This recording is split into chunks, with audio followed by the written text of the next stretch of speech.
Hi, my name is Joel Sipes. Many of you will know me because I've been working here with Dr. Reed, is helping with facility management and hurricane repairs. Some of you won't know me from Adam. By way of introduction, I belong to the Clear Lake Methodist Church, even though I come here daily to work here. But my long-term background, I've had a career in the Coast Guard, 34 years. I went to the Coast Guard Academy, graduated, was very successful, and retired in 1993. I retired at the rank of Rear Admiral, which is a fairly high rank, as you may imagine.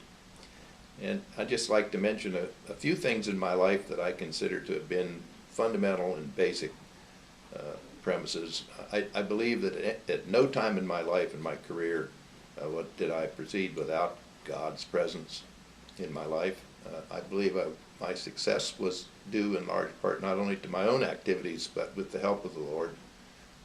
And I think about that almost daily. There are a couple of stories I'd like to mention to you that may be helpful to you to understand. When I first graduated, I was assigned to an icebreaker, and we were stationed in Boston, and we made the long trip from Boston to New Zealand, and then finally into the ice in the Antarctic to break the channel in so we could resupply the scientific stations. I remember one time we left New Zealand, headed for the Antarctic on the south trip, and we ran into a terrific hurricane. And people don't understand when I say this, but when you looked out the porthole, you literally could not see the sky. The water the seas were mountainous. The ship was rolling sometimes 50, 60 degrees to the side. And while the ship was perfectly safe, none of us realized it. It was a terrible experience, I can't stress enough how scared we were, how afraid we were for ourselves and for our ship, out there all alone in the sea. And I think that getting through that experience was in due large part to the presence of God. I don't believe we could have saved ourselves by ourselves.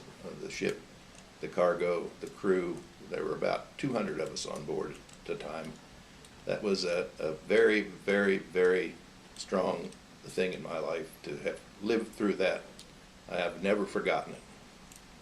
The second little thing that happened to me that has made a difference in my life was, since I retired, I was sitting in Clear Lake Church one morning for a traditional service, and Morris Mathis was our preacher at the time. He was talking about John 3:16, and for God so loved the world that he gave his only Son, that whosoever believed in him would have eternal life. And his message was, as clear as those words are, as well as you might understand them, there are many, many people that just don't get it. They haven't figured out that indeed eternal life is something to shoot for in it. And it was one of those aha minutes that we talk about. I suddenly realized that he was talking about me. I had never really thought about it. It wasn't that I didn't believe it. It just didn't dawn on me that that could apply to me. And I was aware suddenly of my vulnerability, my age, the fact that the ultimate would happen. My life would end someday, and I had to deal with that. And it became extremely important to me. It turned my life around. I became more involved in my community. I became more involved with my church. I'm much more sensitive to the needs of others, and I believe that was a very, very important moment in my life.